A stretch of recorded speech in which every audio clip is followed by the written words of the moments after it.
Okay, good morning from the bleary-eyed place of lots of long sleep and weird dreams. Welcome to Toilet Talk, episode number 3. It is Yeah. Saturday, January 29th, and I am here with our lovely hostess, Dina Lynn, sitting on her throne. We need to get you a scepter. I have one, and I have the crown.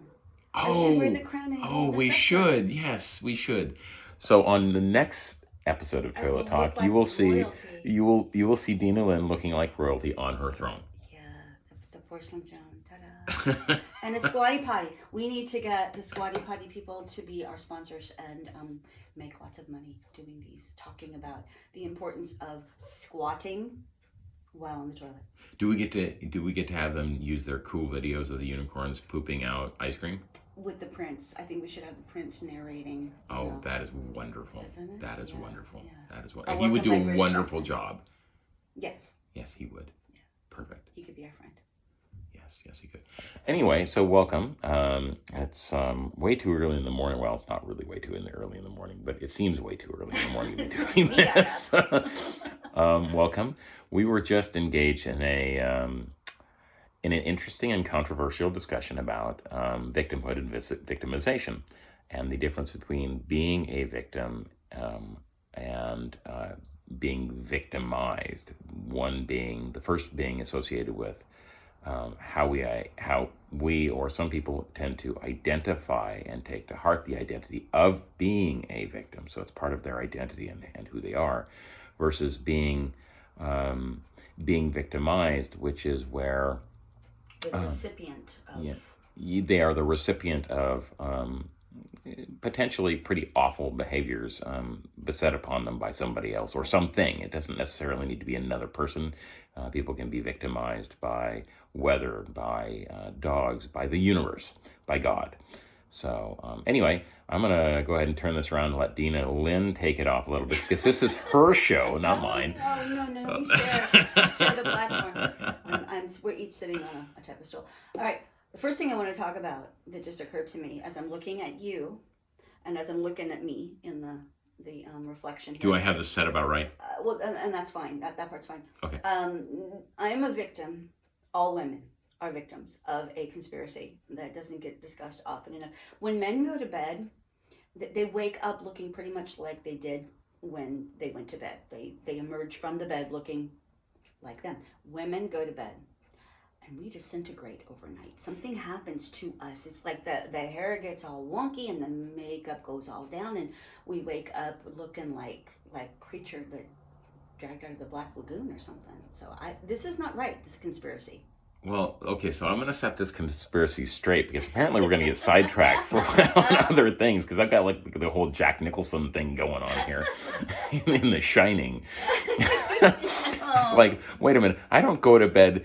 If I go to bed looking the way that I wake up, then people should be really scared of me during the rest of the day. It's like, this is hideous. This is like, a nightmare come true. Thank you. Yeah, well, So at least you start out by looking good at night, and then like wither away during the evening. I like start out looking like shit and wake up looking like shit. we all have our issues. We all do. Yeah. But yes, I'm the victim of that conspiracy. It's just how it is. But I do want to talk about something that it came up yesterday, and I'm loath to use names to talk about individuals, although it's probably going to be done. But regardless, I've been a fan of a particular author. Don't know what to call him. People don't like to be called spiritual leaders, gurus, whatever. But if we have something to say and we attract a following, I believe we're somewhat responsible for at least making clear what we want to make clear, and recognizing that we have some level of influence. And this person has some influence. And this person spoke out against someone else I've admired, Byron Katie, who is the founder of a process called The Work, where we write out what we're going through on paper. I've personally benefited from it. I discovered it, a dozen years ago. 2010. and have used it and have benefited from it. It's my personal opinion is that it doesn't go deep enough in and of itself, but it's a great starting point, and it loosens the grip of assumptions and generalizations. Um, and she's written books, lots of books. One of the many things she has said, and this is her own meme, okay, so it's her own quote. She put this out knowing on some level that there would be an impact. She's a provocateur. She wants to provoke for a good purpose. So this quote of hers is, "Victims are violent people." And this did not sit well with this other leader person. And as opposed to Leader Hosen. yeah, the later Hosen were not happy with it. I came across it and I saw what she wrote, and it gave me pause. And it was supposed to. That quote is supposed to make us stop in our tracks and go, what does this mean? What is my reaction? What is my response to this? And what I saw was a whole bunch of reactionary behavior of a lot of people. Some I know, some I don't. Hundreds, if not thousands, of responses to this person, with people jumping on the bandwagon, attacking not just the words, but the character, the person of Byron Katie. And no one is above reproach. No one can be without criticism. I believe in free speech, all of that. But it troubled me because what I was seeing in this reactionary behavior was what amounted to mob rule, okay? And I've been the recipient of mob rule, both in person, back when my whole family and I were excommunicated from a church once upon a time, back in 2004. And I know what it's like to have people you formerly knew, loved, trusted, turn on you.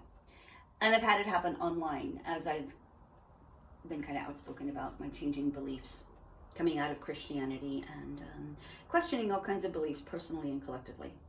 And when people have their beliefs questioned, they don't like it. We hold our beliefs sacred. So I spoke out on the thread. I mentioned that I had benefited from Byron Katie. A couple people chimed in.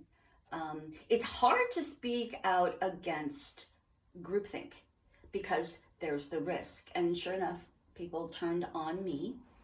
And then I spoke out again because it was working so well. And I mentioned... In case you didn't know, Dina is very vocal about things she's passionate about. just in case. I'm not afraid to speak out. Well, sometimes I get the twinge of fear, but it feels important. It matters to me to speak out. So I spoke out again about how I knew how it felt to be at the receiving end of mob rule. And how words that I've said in the past or written have been taken out of context. And to me, even though, yes, Byron Katie said this, she put it in a meme, it has her little signature and everything, she put it out, it's still taken out of the context of the larger body of work that she does. People were saying she has no compassion, she's not trauma-informed, she's dangerous, she's evil. I mean, it's like a witch hunt, pretty much. And I know what that's like when people come at you with proverbial pitchforks, when people have come at me and called me names like those. And it's very difficult when the person cannot explain, defend, add context to the thing. And then I wrote a third thing, which was a little more pointed, a little more direct, that I was basically seeing evidence of people not doing their own shadow work, and that we tend to see in others what we don't want to see in ourselves. So the question I like to ask myself is... You don't like to ask it. You do it, but you don't like to. Okay, no. Part of me likes it and part of me doesn't. So the question that anyone can ask, when triggered by a thing, when there's something I react strongly negatively to, like, and I feel judgy and condemning toward that thing, that person, the question is, what is it about you that I don't like about me? Because I'm seeing my shadow in the other person. And that's the only way we can initially see our shadows, is to see it projected out of us onto the screen of the world around us. The person, the people, usually people in our lives. and it's challenging because it looks like it's them doing this thing to us. But at some point, we have to own our own triggers. Nobody can make me feel anything. It's already in me. It got triggered. It got stepped on by someone.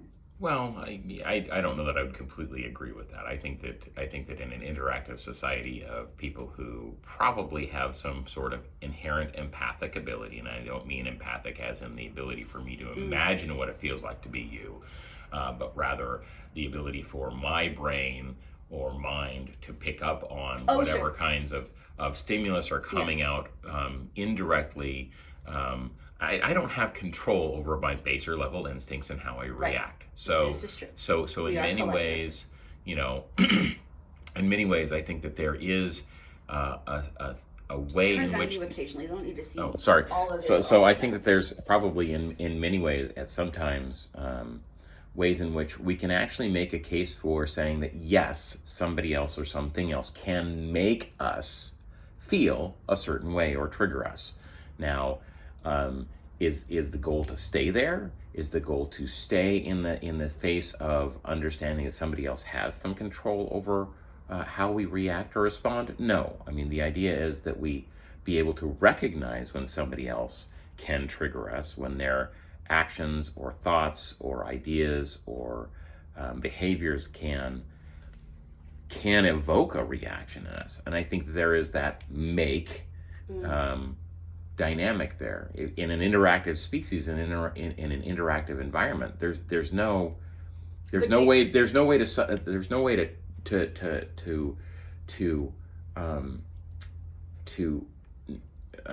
draw out the nuance of cause and effect.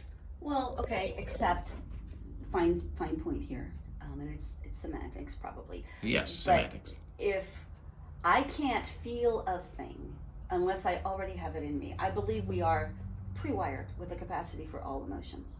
So if you do something and I feel a thing about what you did, I already have that within me. It's already, I can find it.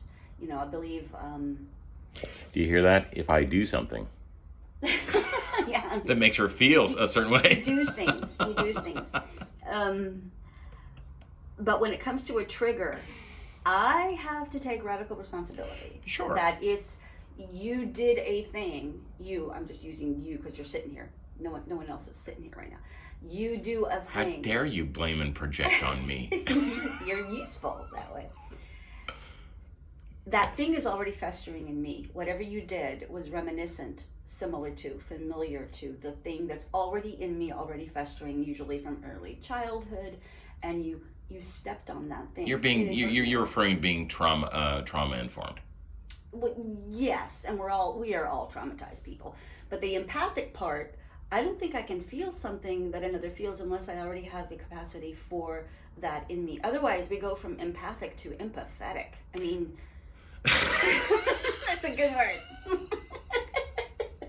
Yeah. Well, please let me, God give me the serenity to be empathetic and the wisdom to not be pathetic. Empathic, but not empathetic. So, I mean, and there is a whole bunch of stuff here that we could unpack, that we could talk about and get off on rabbit trails about whether or not, our collective consciousness. True, we're getting right. We're trying to keep these things short because we realized we went to 40 minutes last time. Right, and we're already at 14 minutes, and we haven't even gotten into the topic. So the part about the victim, I think it's important. We always wish we'd recorded the part before we start recording because we always talk then and then decide what we're going to talk about. We're all traumatized to whatever degree, because trauma doesn't just mean the things that are done to us, and usually in childhood when we're vulnerable and we don't have the cognitive ability to make sense of things that happen to us. So we take them personally. We're in a narcissistic stage of development then, and we take everything very, very personally, both the good and the bad. It's kind of magical thinking. Trauma can be the painful things that happen to us, or the absence of the good things we needed to have happen to us, like unconditional love, complete acceptance. I mean, most of us are negligent on those. Most of us are deprived of receiving unconditional love and complete acceptance because we have imperfect people being our parents and teachers, mostly parents. And parents screw up. Parents hurt their kids, often inadvertently. So we've all been traumatized to various degrees, and because we can't handle it when we're little, we shove that down, and it becomes unconscious, and that's what triggers us. And it doesn't even have to be our parents. It can be other Peers, things in our siblings, environment. sure. In our environment. It rained the on our people, yes. birthday, Yeah. and we couldn't do the So the trauma which most often affects us in childhood is something that is completely inadvertent. Oftentimes, it can be purposeful. In children who are in abusive homes, and we use the word abusive pretty heavily. Yeah. We throw that word around a lot. We use the word abusive and narcissist and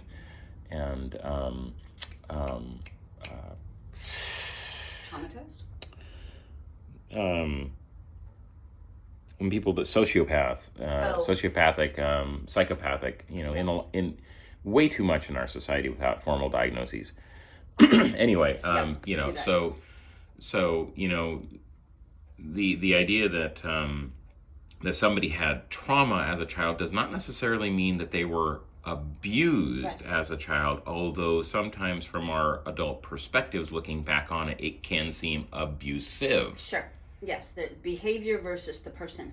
And I think it's very important. Having been a child, having been a parent of 8 You were a kids. child? I was a child. No, you still are. I'm still a child. I'm childlike. Yes, I have not grown up yet. Sorry. Which is why we're doing the video of me on the toilet. Mm-hmm. Yes.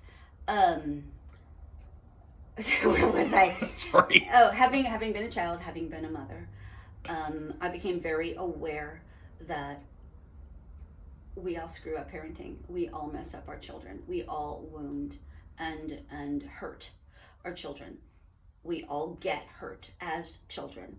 And eventually we have to take responsibility because it's not just what happens to us. It's a two-person dynamic. It's also how I, as a child, underdeveloped, concluded about what happened to me. The conclusions I formed about what happened to me. That's what keeps hurting me long term, not what happened to me, because you're kind of getting me off angle. Oh, sorry. That's right. Which way? Tell me which way. Stop. Stop. I'm like leaning over here trying to stay in the picture. We don't want me falling off the toilet because I'm really on the toilet. Okay, so it's important, I believe, as we mature, to face that, yes, these things happen to me, and to reckon with these things were abusive. They were counter useful. They were the opposite of useful. They brought harm or hurt. I have to contend with that. I have to own that. I have to do the work of that without blaming the people, in this case parents, because they most likely did the best they could with what they had and knew at the time, which brings up that quote I mentioned earlier, one of my favorite videos by Byron Katie. And I do experience her as very compassionate, unlike what some of the people were saying in this group. I believe she's radically responsible and cutthroat compassionate. She is so compassionate, she wants people to face what's hurting them. And she is not willing to enable people to stay in their victim status because that does hurt them. So the important thing is to face that, yes, these things happened, but like she said in this one video, if we knew truly how a person who hurt us, what they were going through at the time, what they were feeling, what they were believing, what beliefs they held at that time, we would recognize that they were acting out of innocence according to those beliefs that they held. And when we realize that they're doing the best they could, and we too are doing the best that we can at any given moment, along with being responsible to not stay there, that we're to face things and grow out of that. It's not static. So when someone says, yeah, I was victimized as a child, my parents abused me, this behavior was abusive, they spanked me, they disciplined, whatever it is, it's important to face the harm the inner child went through, but not to stay there, not to identify with victimhood to the point that it squelches growth, and then we are reacting and lashing out of that place. And that's what I was seeing in this group yesterday. And I was kind of disappointed because some of these people I really admire, and yet I see that they've camped out on this place of, that was abusive, I was abused, and I'm angry, and that colors their world. That's the lens they look Right. out from. Right. Well, and there's there's no healing when we stay in a place of Victim pain, identity. victim identity, and so when somebody refuses to move off that spot of I'm angry because you abused me, and they hold on to that as their torch, as Right. their what's the word I'm looking for? Not their torch, but They're flying that flag. yeah, they're flying that flag. However you want to, however you want to put that, that becomes part of their identity. Then no healing happens. No healing goes forward because they're still holding on to that anger, and that anger is going to come out sideways someplace else as they're rearing their own kids. And no healing happens going backwards to extend compassion and empathy and those healing thoughts, the forgiveness thoughts, back to the generations which could have potentially caused harm for those in the past. And so part of work in a shamanic community is to heal ourselves so we can heal all past and future generations. Yes, and what that both looks directions. like, what that looks like oftentimes is finding the place where we can realize that just because we experienced something as abusive doesn't mean that the person who did it intended it to be Right. abusive. Exactly. And this is what Dina was saying about it. People being and acting from a place of innocence is they didn't. I've spanked my children. I didn't do so with the intention of traumatizing them. I did so because I was frustrated. They weren't listening, and I thought this was the only means that I had at my disposal to change a behavior which I thought was inappropriate at the time. I had no malice. I didn't hate my kids. I don't hate my kids.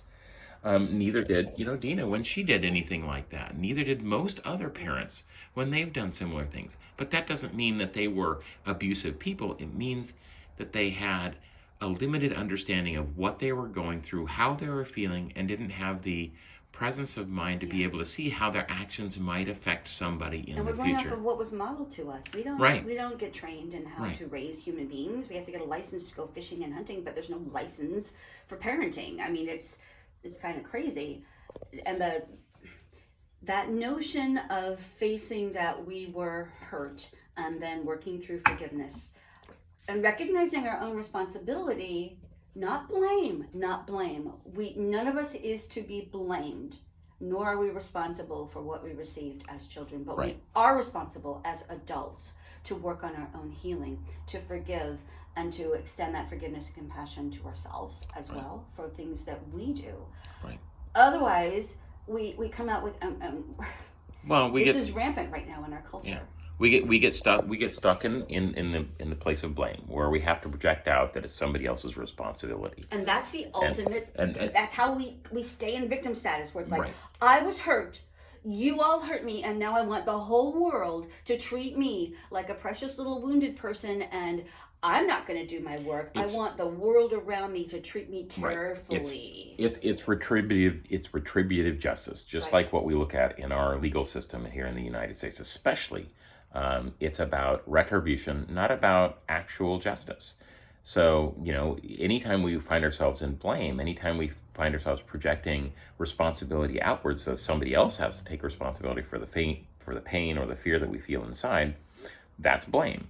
And anytime we use blame or guilt or any number of different techniques which makes others responsible, we're staying within the state of victimization. We're identifying with the victim. We're disempowering them ourselves. Right. And we're actually holding everyone else hostage. To and our that's own where the pain. violence is. That exactly. And I believe that's what Byron Katie was saying in that simple little statement, in what she wanted to provoke people and evoke a response out of people to start to realize, oh, when I'm in victimhood, I am perpetuating violence while claiming not to. And by holding others hostage. Yes, and that's what shadows do. Our shadows will do that. And shadow work is crucial to start to recognize and own that, oh, look what I'm capable of. Oh my goodness, look how violent I'm being by demanding the whole world treat me the way I want to be treated because I don't want to do my own work. Right. And so when we start looking at our shadow, when we start really taking a look deeply at how it is we're blaming, shaming, guilting others, then we can actually start to see how we can make a shift from disempowerment, which is staying in that state of victimhood, to empowerment, which is a whole other different triangle. If you look at the victim triangle, you can look up the victim triangle on the internet. It's the creator triangle is and then the creator triangle is the opposite. And when we start to do our shadow work and we really start to take a look at it seriously, we can shift from the victim triangle, which continues to perpetuate victimhood, to the creator triangle, which actually starts to create community because we see other people's shadows and can then offer compassion both to our own shadows as well as theirs. It starts at home. We have to have the compassion. We have to look at ourselves honestly and develop compassion for ourselves in order to do so genuinely to other people, not the people-pleasing codependent stuff. Been there, done that. We've all been there, done that. If we despise ourselves, we're not genuinely loving others. We're using them to try to get our own needs met. And when we really accept ourselves as we are, then the overflow of that goes out to others. So it's anything genuine we give. If it's not real at home, we can't export it. It's just not there. Did you want to bring up and show them the difference between those two triangles? Did you actually bring that up? I did not find it. I wasn't. Let me see if I can remember. See, I was here waiting for that. It's like, damn it. Setup. All right, so the visualize a triangle. And you've got victim, perpetuator, and savior. Or villain and savior. And this sort of dynamic, somebody gets hurt, somebody did the hurting, somebody rescues. Right, rescuer, that's what it was. The rescuer. That triangle keeps things in place, and that's very codependent. Yes, it's a codependent triangle. So that's a bottom up. The other one, think of it this way, and the point down, and I'm trying to remember, there's the creator, which is the opposite of victim. The victim, meaning you've taken responsibility, you are the sole reference of your own life. It starts and ends with you. Right, there's the coach. The coach rather than the savior. So the coach comes alongside you. It doesn't take over, doesn't rescue you. Enables you to see better how you can shift from one to the other. Instead of picking you up and carrying you up the tough trail, which is what the savior would do, the coach walks along beside you. Right, exactly. And then what would be the one for the perpetrator? That is the challenger. Oh, the challenger. So it shifts. So if you're doing something that I'm finding painful and I'm blaming you, how dare you trigger me? Once I own, wait, it's my trigger. And then I start to recognize, oh, you're the challenger in my life. You're enabling me to see the things I cannot see on my own, which is what happens in relationships. It's the equivalent of what happens in healthy competition. So if you have in the United States sports playing to win a trophy, one side competing against the other in an all-out war to try and win this. Somebody loses. Somebody wins, somebody loses. In other countries, you actually have the same team. Well, even in the United States, you have the same team scrimmage against each other in a way to help them improve their own skills. And that's what a challenger does. Is they're not working against you. They're providing a challenge for you to get over. It's like looking at the hill and going like, okay, I'm gonna get up that hill. Right, like a relay race, for instance. Elizabeth Sattouris, another one of my female heroes. She has many. I have many. I have male and female. Yes, many heroes, living and dead. When Elizabeth Sattouris was at the Olympics in China, she was sitting next to a Chinese man, and there were two opposing teams. I believe, let's just say, American and Chinese teams playing. And the Chinese team scored, and the man jumped up and cheered, yay! And of course, that was expected. And then the American teams scored, and the same Chinese man jumped up, yay! And she asked him, "Why? Which team are you celebrating?" He says, oh, I'm not celebrating either teams, I'm applauding the excellence. So that to me really spoke of what you're talking about. Right. The competition that spurs each other on, that encourages the innate excellence to come out. And it's like teamwork rather Right. than opposing teams. Right, and so they within the same parlance, you have if you have a loser, that loser is the victim. Right. If you have another team which is playing to the best of their ability against a team which may be better, then you have the opportunity to learn and gain experience, and that becomes healthy competition and the challenger. So there's a really distinct difference between the challenger and the perpetrator, Yes. because it's a again different intention. it's a different intention. It's not coming into an inherent place of victimhood. Right, exactly. Celebrating everybody. So And yeah, so yesterday's event was challenging. And not victimizing. no, I'd have to really look deeper to see. Maybe I did feel like I was certainly the target Sure. of a lot of criticism. And it's okay to feel like a victim. It's not okay to recognize that you have been victimized. Victimization happened, but I don't see myself as a victim. I see myself as someone who's responsible Right. for making the best out of the situation. Right. And so what we've done is we've taken on as a challenge to actually talk about a really, really tough topic that's rampant in the world today. And as Dina said earlier, there are so many groups and so many special interests, so many people who feel out of control in their lives. I know I've been one of them. Dina has been one of them. And it's difficult to shift from, oh God, poor me, God, these things keep on happening. Why me? Yeah. To what can I learn from this? what can I grow yeah, from this? what can I learn from this? How can I grow from it? How can I How does it get better than this? how Which does is it a get better great than this? question to ask, whether things are good or not so good. How can it get better than this? The asking of questions. We should do a topic on asking questions. We probably will. Not this time. The power of asking questions and letting it hang there and let the universe show you the answer versus trying to get to the answers. Answers are like dead ends. Questions are open. So Right. how does it get better than this? How does it get better than this? So we should probably actually take the opportunity to let that be the end. That can be the dangling Because participle. how could it get better than this? How can it get better than this? Side butt and all. Side butt and all. Yeah. So this is our time to be frank and Stinking real. and stinking real. I guess and one of these days I may actually think about this. Oh God, what's the phrase called when this disclaimer at the beginning? But these are just our views, and we are talking completely off the cuff here. No script. No script. We talk about a lot of controversial things. We have a lot of potentially controversial views. Each of us holds at least three controversial views Each of about us, every topic. yes. We At least don't agree three. with At least ourselves three. on anything. At least three.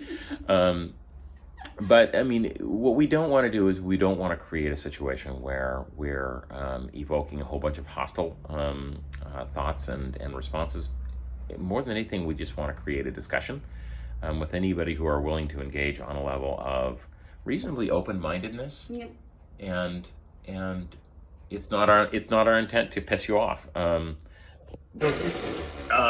Never mind. All right, we're going to call that good. So have a great day on this wonderful sunny Saturday, January 29th, 2022. This was Toilet Talk with Dina Lynn, complete with side butt, where shit gets real. Shit gets real. All right. We love you guys, whoever the hell you are. Talk to you later. Bye.